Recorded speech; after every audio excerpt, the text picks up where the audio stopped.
আসসালামু আলাইকুম বন্ধুরা, কেমন আছেন? আলহামদুলিল্লাহ আমি ভালো আছি। আশা করব আপনারাও ভালো আছেন।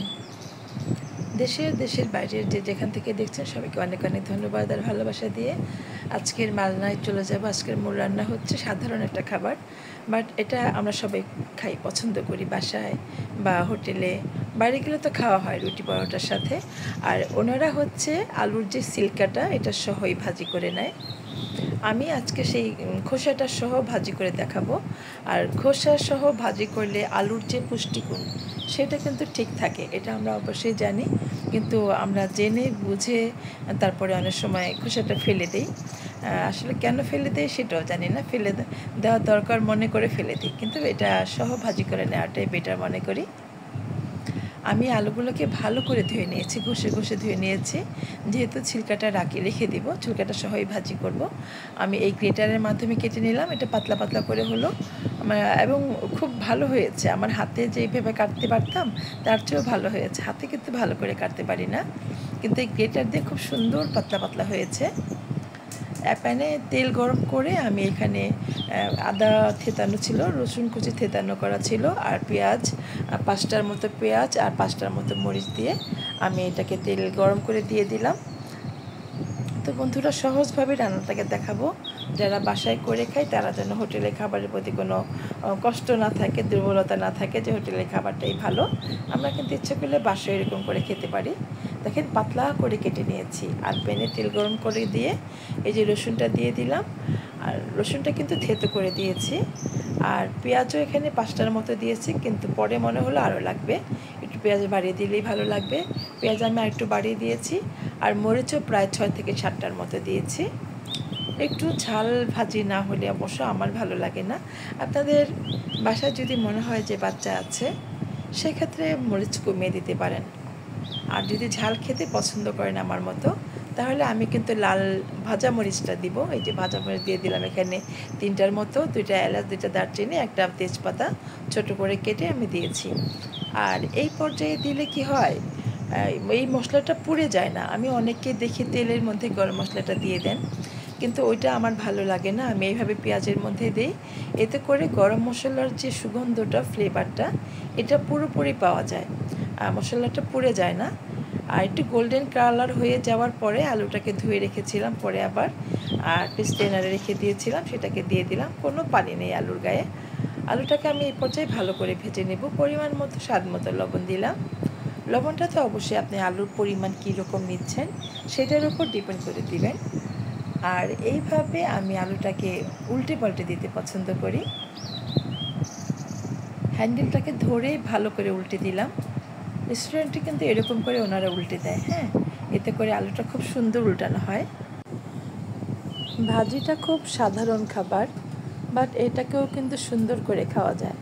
এখানে আমি 1/2 চামচ ধনে গুঁড়ো, 1/2 চামচ জিরের গুঁড়ো, 1/2 চামচ হলুদ গুঁড়ো, 1/2 চামচ মরিচ গুঁড়ো সবটুকুই দিয়ে দিলাম। কোনো মশলা কিন্তু স্কিপ করা যাবে না। নেড়ে চেড়ে দিয়ে আমি ঢেকে দিলাম প্রায় 10 মিনিটের জন্য।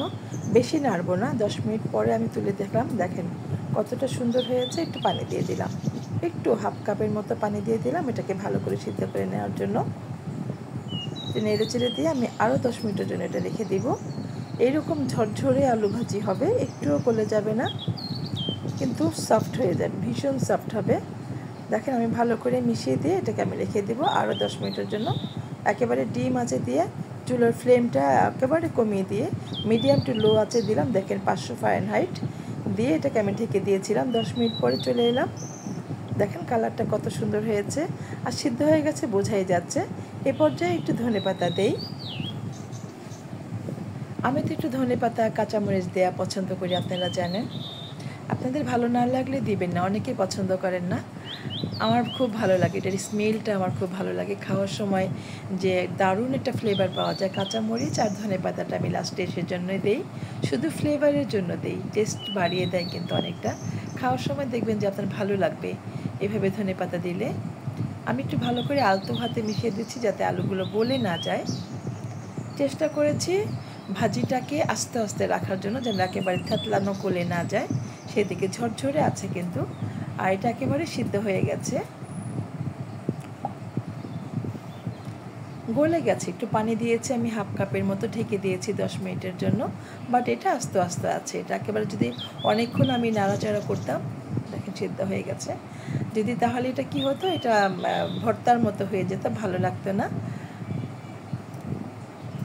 আমি ফাইনালি এটাকে নামিয়ে নিচ্ছি। বন্ধুরা, ভিডিওটি কেমন হয়েছে? নর্মাল ভাজি, কিন্তু একটু সুন্দর করে করলে কিন্তু মন দিয়ে খাওয়া যায়।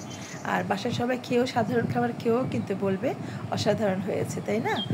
এই জন্য একটু যত্ন করে রান্না করতে হবে। ভিডিওটি কেমন ছিল প্লিজ ভালো লাগলে একটু সাবস্ক্রাইব করে দিয়ে পাশে থাকা বেল বাটনটি প্রেস করে দিবেন, যাতে যখনই নতুন নতুন ভিডিওগুলো আপলোড করব সেটা নোটিফিকেশন সবার আগে আপনার কাছে পৌঁছে যাবে।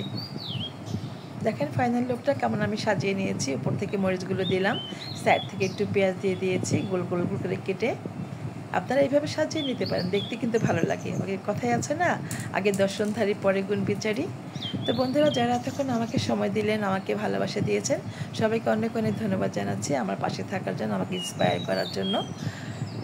ভালো লাগলে অবশ্যই লাইক কমেন্ট করে চ্যানেলের সাথেই থাকবেন। ফাইনাল লুকটা দেখেন কতটা সুন্দর হয়েছে। এমন ভাজি রুটি, পরোটা, ভাত সব কিছু দিয়েই ভালো লাগে। আপনি যেভাবে ইচ্ছে সুন্দর করে একটা ভাজি করে কিন্তু পরিবেশন করতে পারেন।